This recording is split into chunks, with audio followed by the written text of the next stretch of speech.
Hey there, family and friends of the Wine Thief and Ale Jail in St. Paul.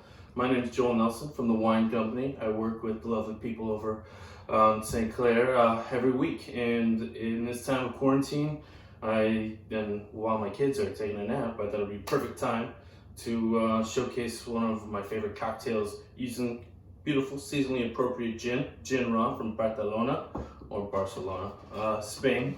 One of many cocktails that we'll demo using this gin as the base. And how more fitting to start out than with a Negroni.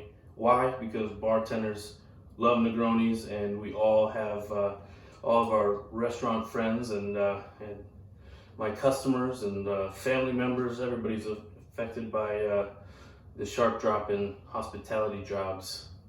Well, here's what bartenders like to drink. We trust so many of them at our local favorite spots. Let's mix up a version in their honor today. So here's what we need to make this classic Negroni. Ginraw, Lustau Vermut Rojo, Agrestis Inferno Bitter. Orange for garnish. A coupe glass, Nick and Nora glass, martini glass, or a low ball with ice. Something to stir it in, measuring device, and of course, shout out to Eric Eastman at Minnesota Pure Ice. Little shards that we'll use to stir and strain into our Nick and Nora today. So let's get to it. Ginraw, like I mentioned, is from Barcelona. A lot of citrus here. This is a bright gin with plenty of lift. We've got coriander. One thing to notice about Spanish gins, they're not so dependent on juniper. It's not as boreal or as evergreen-like of a flavor. This one, coriander, citrus, keeps it very bright. A lot of people think that the classic ratio for making a Negroni is equal parts. I think we can do better than that. Let's see how it works. 1.5 ounces Ginraw gastronomic gin.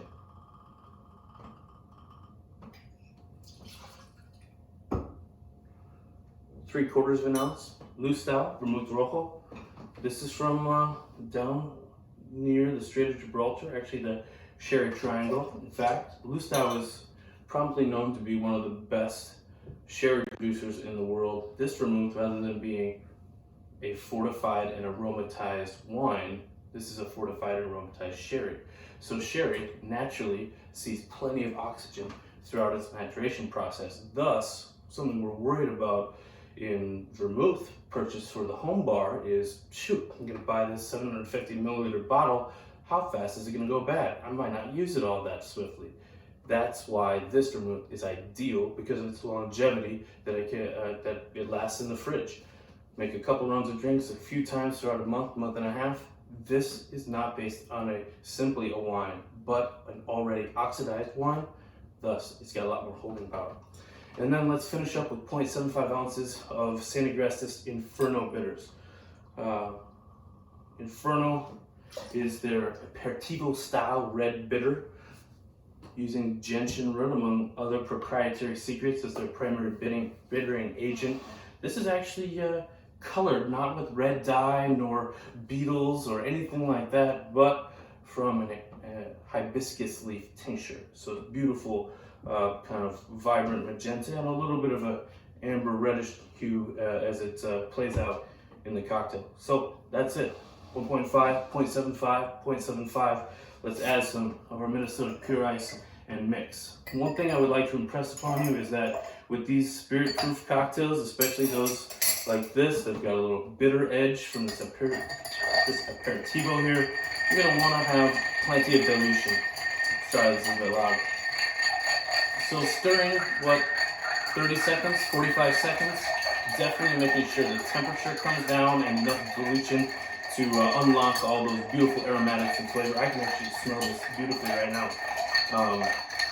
Another thing that I'd like to point out, one of the reasons we're highlighting St. Agrestis here is because they are actually founded and produced in Brooklyn, New York, by a young man named Louis, a friend of mine, a friend of the shops there at the Wine Thief Ale Jail, and we're really, really proud to present these artisanal bitter products with just such clean and defined Italian tradition going behind them.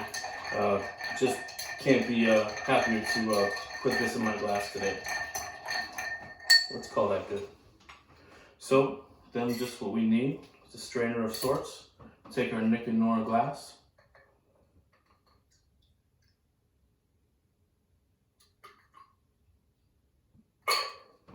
And then the garnish is all that remains. Just grab an orange. Don't dig too deeply to get too much pith, but you want a nice little piece of rind here, and most crucially, squeeze it over the surface of the drink to express some of those oils from the skin onto the surface of your beverage. You can actually see it, you know, kind of pebble and dot the surface. That's when you know you've done it right. Drop it in, and I'll raise a toast to Joey, Nate, Miken at the Wine Thief Ale Jail. Raise a toast to all my friends in New York and around the world who are suffering, and all my bartenders and servers in the restaurant community that are suffering. We drink to you. Cheers.